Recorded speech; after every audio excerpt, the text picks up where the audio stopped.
everybody, my name is Tanya and welcome to my wrap up for the 4th Book Riot Quarterly Box. So it's been a very long time since I've done one of these, or my one and only one of these. It's very well documented that I've been very slack in reading the books from the quarterly boxes, but I'm finally caught up, so here are my thoughts on the contents of box number 4. So the theme of the 4th box is the magic of reading, what happens to us when we read. And so there were 3 books that were included in that box. The first being What We See When We Read by Peter Mendelsohn, the second is The Salinger Contract by Adam Langer, and the third was an ebook of Maps and Legends by Michael Chabon. So starting with What We See When We Read, it is basically what the title says. It's an extended essay on what we see when we read, what's happening in our heads, and what actually the author may or may not be including in their text. I'm not a big non-fiction reader, but of course Books About Books is a fantastic place to start if we're going to talk about non-fiction reading. As I mentioned, this is an essay, but it is set out fantastically. The design of this book I think is absolutely phenomenal and is a big part of my enjoyment of the book. I really enjoyed the content too. The text itself is really interesting, and the thoughts about what it is that the author is actually providing to us and what it is that's being filled in by our own minds, or what we are or aren't seeing when we're reading. I think the whole concept is really fascinating, and to think about that, because I tend to really project myself into the world of the book that I'm reading, and so I'm living along with the characters. But I don't know that I get really clear visual images of anybody that I'm reading about. It's been an interesting one that I've kind of been thinking about since, and trying to think about some characters and whether I can really pin down what they look like in my head.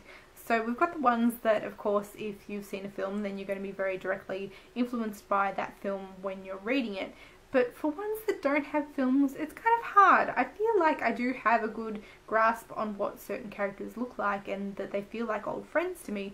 But when I try and really see them and to be able to describe them, it kind of all falls away, and I'm left grasping at nothing to try and bring out, and I think it's really interesting. So I've shown this various times, but the way that this is laid out, there is a lot of space, there's a lot of illustrations, we've got pages that don't have much in the way of text at all. It's a way of spreading out what is essentially an essay on this topic into quite a long book as it appears. But the content itself doesn't take all that much to read. I think the design of this is absolutely phenomenal. I think it's a really attractive book. The bonus element of this one, coming in the Book Riot Quarterly Box, is the inclusion of these sticky notes out there, which are personalised notes from the author. So he has written on sticky notes, and then of course they've been mass produced and stuck in all the books. But it is the author's handwriting of his comments, you know, adding little bits to the text as well. For example, this section here where he's been talking about reading to his daughter and doing the voices for her, he has a sticky note here saying when he reads to his kids he always does the voices, but do we do the voices in our own heads when we're reading silently? Which I think is a really interesting thought as well, and to a degree probably true. This covers theory but also has, of course, many examples from literature, and some of it does border on kind of a bit spoilerish in cases. All the things that I kind of picked up on were things that I've read, so maybe I'm a little bit more sensitive to them because I'm aware that they're a spoiler, whereas if you don't know it in context you might not realise that maybe it's a big deal. So do be wary maybe of the fact that there might be a few spoilerish things in this. It's quite possible that there are other spoilerish things about different books that I didn't take in and don't really remember because I wasn't aware of the fact that they're a spoiler. All in all, I really enjoyed this one, and I gave it 4 out of 5 stars.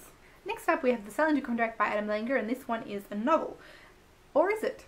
So this one is the story of a man named Adam Langer, and usually I really don't like it when an author includes himself in the text, or at least a character based on himself in the text, using his name. It irritates me. I don't think it's really necessary, but in this case I don't think I minded so much because it was part of the fun of it. So I found this to be an incredibly fun novel. I didn't know what to expect going in, but I did find that it surprised me and that I really enjoyed it. Again, I gave this one 4 out of 5 stars, and I don't want to say too much about it because it is a mystery, which is why I didn't really know all that much going into it, because it's kept quite brief on the back as well, so you're not spoiled for anything, and I think it's fun to kind of dive in without knowing all that much about it. So the story follows a man named Adam Langer, but it's also the story of an author that he knows, Connor Joyce, and what happens to Connor, and Connor telling his story to Adam. And then Adam is then passing that story on to us, and that's kind of, I think, why the author and the narrator are the same, there's a lot going through this of, is this really happening, is this not? And so I think that kind of extends that to us of, is this really happening? Did it really happen? Because the author is in the text, is he actually telling us something that did happen? And that I think is a lot of fun too.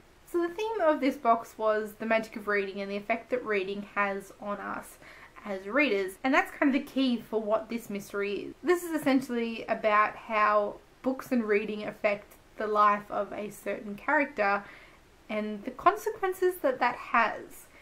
And I don't really want to go into it too much more than that, but basically the character of Connor Joyce is approached at one of his author events and book signings by rather sinister characters with interesting proposals.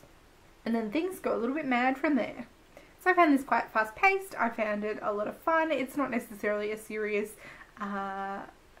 technical mystery, it's not that at all. It's light and fun, and like I said, we're blurring that line of, is this fiction, is this reality, both in the story itself, but maybe in reality for us too.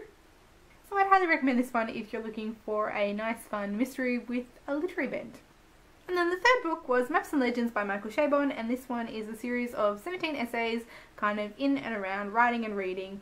There are some personal essays or maybe personal essays, and it's a great collection. I did enjoy some essays better than others, which is to be expected. I think my favourite of the essays was on Demons and Dust, which is about Philip Pullman's his Dark Materials series, which I really appreciated. I think it really expresses what I felt about that series in a way that I didn't know I felt, or in words that I couldn't put together myself. I really loved the first book in that series. I thought it was phenomenal, and the next book was good, and I really enjoyed the introduction of the character of Will, but I didn't necessarily like the effect that made on our main character Lyra.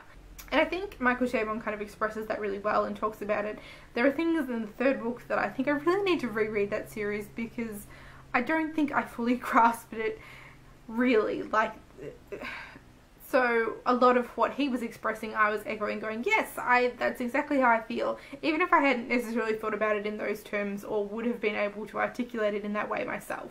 There were some things in that essay though that I would consider kind of borderline spoilerish, perhaps, or like I said with What We See When We Read, because I have read them and aware of their spoilery status, I'm more sensitive to them than books that I haven't read. Maybe it's not that big a deal, but there were a few things in there that I wondered, ooh, I don't know whether I would have wanted to read this beforehand. Another of the essays I particularly liked was called Dark Adventure, and it focuses on The Road by Cormac McCarthy. And again, I think there are some quite major spoilers in that essay that I wouldn't have necessarily wanted to know going in. So do proceed with caution if you're worried about spoilers for some things. I think that's probably what you get in a collection like this, or books about books. It is hard to talk about things without giving away plot points, so it's in its nature to be that way, but just something to be aware of if you are sensitive to spoilers. So overall I gave this collection 3 stars. As I said, there are some that I really enjoyed more than others, and then there were some that I wasn't so interested in. I did warm up to it, I think, as it went on, and I got used to his style, his non-fiction writing style, and the types of things that he was talking about, and maybe just the latter ones are a little bit more interesting to me.